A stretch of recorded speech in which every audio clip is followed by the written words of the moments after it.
מסלולים ותמהילים, פרק טכני, אולי הכי משעמם, אני אשתדל לעשות אותו כמה שפחות, אבל זה הפרק שאנחנו מתחילים עכשיו לדבר דוגרי על משכנתא. בואו נתחיל בשיטת החזר, או לוח סילוקין. יש שתי שיטות החזר, שפיצר וקרן שווה. כמעט כולנו הולכים לקבל מהבנק את השיטה הראשונה, שפיצר. רוב הבנקים בכלל לא עובדים עם קרן שווה. אבל בכל מקרה, תכירו את שתיהן. בשיטת ההחזר של לוח סילוקין שפיצר, ההחזר החודשי הוא קבוע. בהתחלה תשלום הקרן קטן ותשלום הריבית גדול, וככל שאנחנו מצמצמים את הקרן, אז התשלום של הריבית מתכווץ, והחלק היחסי של הקרן גדל. עד שבסוף ההלוואה, איזה כיף, עברו 30 שנים או משהו כזה, ואנחנו מחזירים את כל ההלוואה. זה שפיצר. קרן שווה, כשמה כן היא, הקרן שווה. אני כל הזמן מחזיר את אותו הסכום לטובת צמצום הקרן. חשוב לשים לב, זה לא קשור לריביות.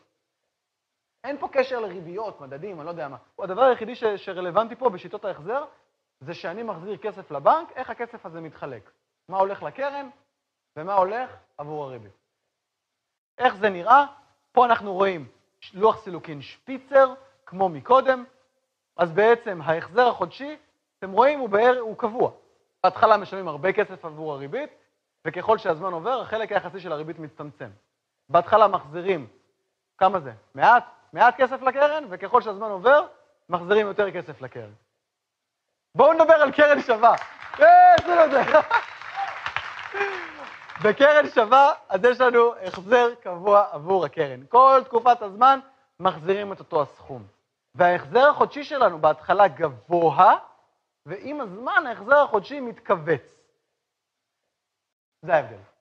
אז מסלול זה בעצם תנאי הריבית והקרן עבור סכום כסף. תמהיל זה איך המשכנתא מחולקת למסלולים. תחשבו שכל מסלול זה כמו מיני משכנתא קטנה. חיה בנפרד והיא לא מכירה את המשכנתאות האחרות. אני יכול לקחת תמהיל שמורכב ממסלול אחד.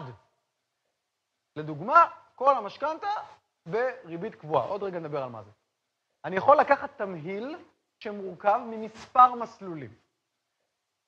ריבית הפריים זו ריבית בנק ישראל פלוס 1.5%. מהי ריבית בנק ישראל היום?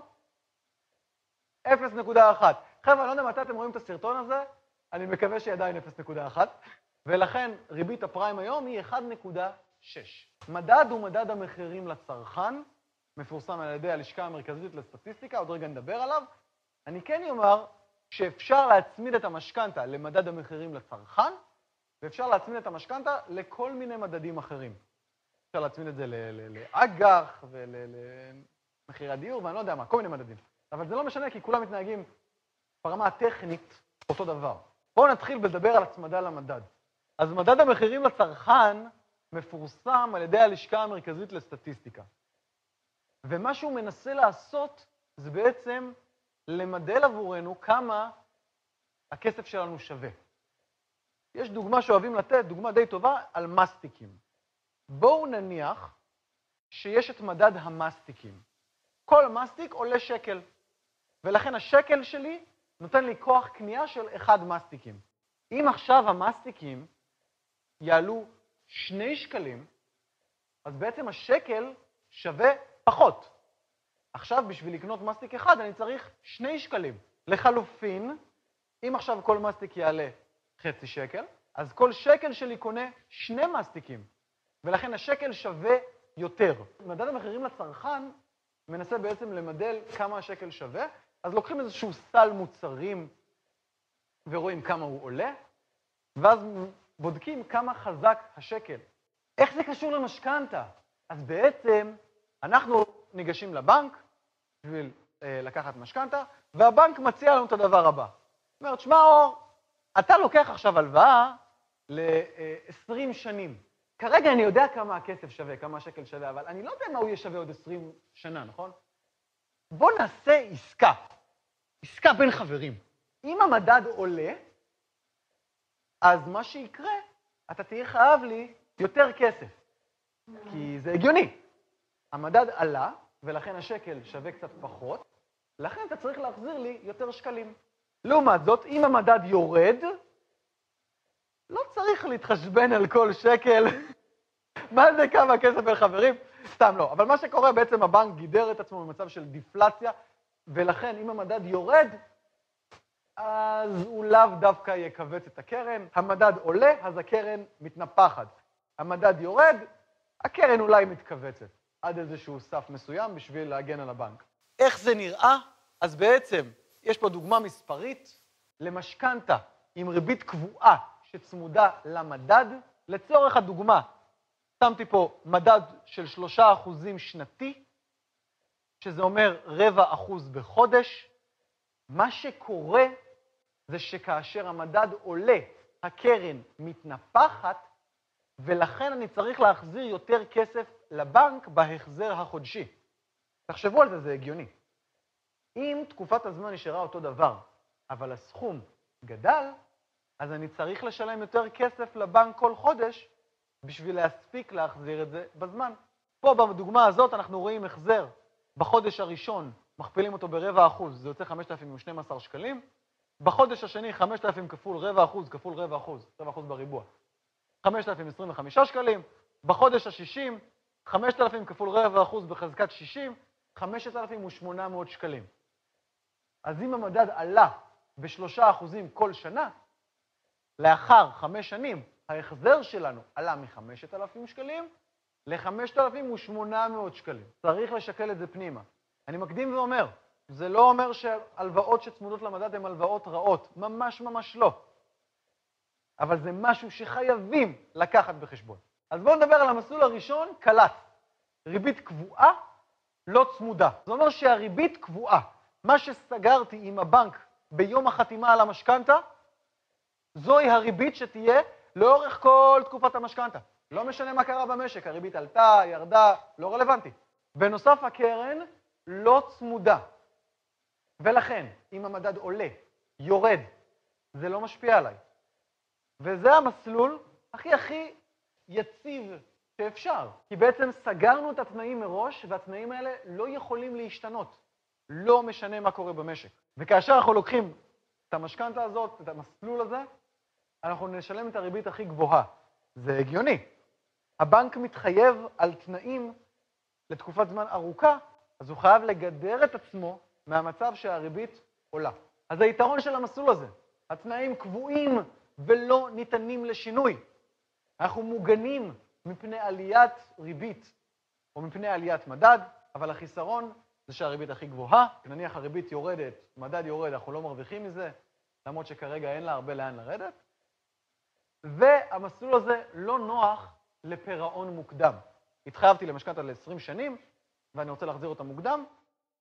לזה קוראים פירעון מוקדם, ויש לזה השלכות, אנחנו נדבר על זה שנדבר על מחזור. המסלול הבא, קץ, ריבית קבועה וצמודה. הריבית כשמה כן היא קבועה, בדיוק כמו מקודם. הריבית במשק עולה, יורדת, לא אכפת לי.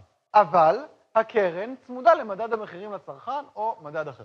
אז היתרון הוא שהריבית קבועה, אבל החיסרון הוא שבעצם יש לנו הצמדה למדד, וזה יכול להשפיע על ההלוואה הזאת לאורך זמן. המסלול הבא משתנה כל 5. 5 זה סך הכל מספר, יש גם משתנה כל 3, משתנה כל 10. בגדול, אנשים בדרך כלל לוקחים משתנה כל 5, כי זה הכי הגיוני. אנחנו חותמים על משכנתה עם הבנק, והוא מבטיח לנו תנאים על הריבית ל5 השנים הקרובות. לא משנה מה יקרה במשק, הריבית תעלה, תרד. 5 שנים יש לנו ריבית קבועה. אממה, לאחר 5 שנים, הבנק יעדכן את הריבית שלנו בהתאם למה שקרה במשק. אם הריבית עלתה, אז הריבית במסלול המשכנתה שלי תעלה בהתאם. אם ירדה, היא תרד בהתאם. הבנק לא עושה את זה על דעת עצמו, זה מוגדר היטב, יש איזשהו עוגן שאליו משווים, אנחנו לא צריכים לדאוג, אף אחד לא יכול לעקוץ אתכם, אבל עוד 5 שנים הריבית תתעדכן לפי מה שקורה היום בשוק. אז היתרון זה שהריבית קבועה, אבל לא לפרק זמן כל כך ארוך. הריבית גם תהיה יותר נמוכה מאשר מה שהיינו מקבלים במסלולים הקבועים. בנוסף, נורא נוח עם המסלול הזה לבצע שינויים, בגלל שיש לנו נקודת יציאה. זה בעצם נקודה בה אני יכול לבצע פירעון מוקדם בלי לשלם על זה כסף. החיסרון זה שייתכן שינוי דרסטי בתנאים שלנו בנקודת העדכון. תדמיינו את המצב שלקחנו הלוואה, ובמהלך 5 השנים הבאות הריבית עולה, ואז בנקודת העדכון, במכה אחת, ההחזר שלנו קופץ ב1,000 שקלים לחודש. צריך לקחת את זה בחשבון. המסלול האחרון שנדבר עליו, המסלול הכי מקובל בכיתה, פריים. כולם אוהבים אותו, כי זה המסלול עם הריבית הכי זולה. אבל זו גם הריבית הכי תזזיתית. אם הריבית עולה, ממש בחודש הרודף, ההחזר שלנו יעלה. גם אם היא יורדת, אותן השלכות. אנחנו מתעדכנים כל חודש. הקרן לא צמודה למדד המחירים לצרכן. אז היתרון, כאמור, זה שהריבית הכי נמוכה. זה הגיוני, בגלל שהבנק נותן לנו מסלול שמתעדכן כל פעם שהריבית עולה. לכן הוא לא צריך לתת ריבית שהרבה יותר גבוהה מריבית הפריים, הוא לא צריך לגדר את עצמו. בנוסף, יש אפשרות לבצע פירעון מוקדם ללא עמלות בכל נקודה. אבל החיסרון זה שייתכן שינוי דרסטי, אני לא יודע אם דרסטי, אבל ייתכן שינוי בהחזר החודשי ממש כל חודש. הריבית התחילה לעלות, אנחנו מיד מרגישים את זה בכיס. אם היינו יכולים לקחת את כל המשכנתא בריבית פריים, זה היה יכול להיות מסוכן. אנחנו לא יכולים. מה שמוביל אותי בעצם לשקופית הבאה, שמדברת על ההגבלות בנוגע ללקיחת משכנתא, בנוגע לבניית תמהיל משכנתא. לפחות 30% מהתמהיל שלי יהיה בריבית קבועה. אפשר קבועה צמודה, אפשר קבועה לא צמודה. כיום 30% צריכים להיות במסלול הזה. לכל היותר 33% יהיו במסלול ריבית משתנה, ככה קוראים לזה פורמלית, בתכלס, פריים. אם תיקחו מסלול של ריבית משתנה כל 3 שנים, או בעצם כל מספר שהוא קטן מ5, זה נכלל בתוך ההגבלה הזאת. אי אפשר לקחת משכנתא ש100% פריים, סבבה? המסלולים בתמהיל משולמים במקביל. נניח לקחתי משכנתא, 2/3 קלט, 1/3 פריים. זה לא אומר שאני קודם כל משלם את הקלט, ואז משלם את הפריים. לא. אני משלם אותם סימולטנית.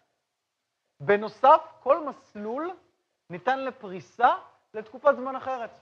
וכלל אצבע, בדרך כלל, בבניית תמהילים, הוא שלוקחים את המסלולים הקבועים, הסולידיים, היקרים, זאת אומרת, עם הריביות הגבוהות יותר, ושמים את זה על תקופת זמן כמה שיותר קצרה, ואת המסלולים התזזיתיים בדרך כלל פורסים ליותר זמן. אבל כל אחד יכול לעשות מה שהוא רוצה. בואו נראה דוגמה לאיך זה נראה, ואני כבר מקדים ואומר, אני לא ממליץ לכם על התמהיל הזה. זה סתם תמהיל, בסדר? רציתי פשוט שתראו איך זה נראה. לקחתי 800,000 שקלים, פרסתי אותם באיזשהו תמהיל, 300,000 ש"ח בקבועה לא צמודה, 300,000 ש"ח במשתנה צמודה כל 5 שנים, ו200,000 ש"ח בפריים. שמתי את זה בתוך מחשבון משכנתא. אנחנו רואים פה את ההחזר החודשי שלי, הוא מתחיל באזור 5,000 שקלים, ועם הזמן הוא עולה. למה ההחזר החודשי שלי עולה? בגלל שיש לי חלק שצמוד למדד. ובסימולציה הזאת רשמתי שהמדד עולה ב1.5% בשנה. ממה 5,000 שקלים האלה מורכבים? אז אפשר לראות שההחזר שלי מורכב מ2,600 שקלים במסלול הקלט, 1,600 שקלים במסלול משתנה, 600 שקלים במסלול הפריים. סך הכל סוכמים 5,000. הזמן עובר. לאחר 12 שנים, זהו, סיימתי את מסלול הקלט, חיסלתי אותו. ולכן ההחזר שלי נופל. כל ה2,600 שקלים ששילמתי עבור הקלט, לא צריך לשלם אותם יותר. ועכשיו ההחזר שלי הוא בעצם בערך חצי, משהו כמו 2,000 או 3,000 שקלים, והוא ממשיך לעלות לאט לאט בגלל שהמסלול משתנה כל 5, הוא צמוד למדד, וסמלצתי פנימה מדד של 1.5% בשנה. לאחר 20 שנים גם המסלול הזה מחוסל ואני נשאר רק עם הפריים. יש כל מיני דברים שהייתי יכול לעשות. הייתי יכול לקחת את הפריים ולהתחיל להחזיר אותו פה. הייתי יכול בנקודת העדכון, לאחר 15 שנים, להחזיר יותר כסף למסלול משתנה כל 5. הייתי יכול לעשות פירעון מוקדם. יש כל מיני דברים, אני לא יכול לדבר על הכל. זה תמהיל ואיך הוא מתנהג לאורך השנים. אז לסיכום, כל המסלולים הלא צמודים ומסלול הפריים, כל חודש הקרן תתכווץ. לעומת זאת, במסלולים צמודים, הקרן עלולה לגדול. זו הסיבה שמסלולים צמודים תמיד יציעו ריביות נמוכות יותר מהמסלולים המקבילים להם שאינם צמודים. אחרת אף אחד לא היה לוקח אותם, נכון? חשוב מאוד מאוד להדגיש, אין דבר כזה מסלול רע, יש מסלול שרע לו. סבבה? לא, אבל ברצינות, אין דבר כזה מסלול הכי טוב. אין דבר כזה ולא יכול להיות דבר כזה. מהסיבה שכל משק בית שונה. יש אנשים שחשוב להם מאוד יציבות. אני יודע כמה כסף אני משלם כל חודש. אני לא דואג מהמדד, אני לא דואג מהריבית. לא אכפת לי. יש אנשים אחרים שיגידו, וואלה, לא יודע מה יקרה איתי מחר. אולי אני קורא את הדירה הזאת ואני מתכן לשדרג דיור תוך מספר שנים. אולי אני עובר מעיר לעיר. אני רוצה להיות תזזיתי. חשוב לי להיות מסוגל לעשות פירעון מוקדם. כל משק בית והצרכים שלו. אנחנו צריכים להתאים את התמהיל אלינו, לצרכים וליכולות שלנו, ולא ללכת על עיוור ולחתום על מה שהציעו לנו ככה סתם. שאלות.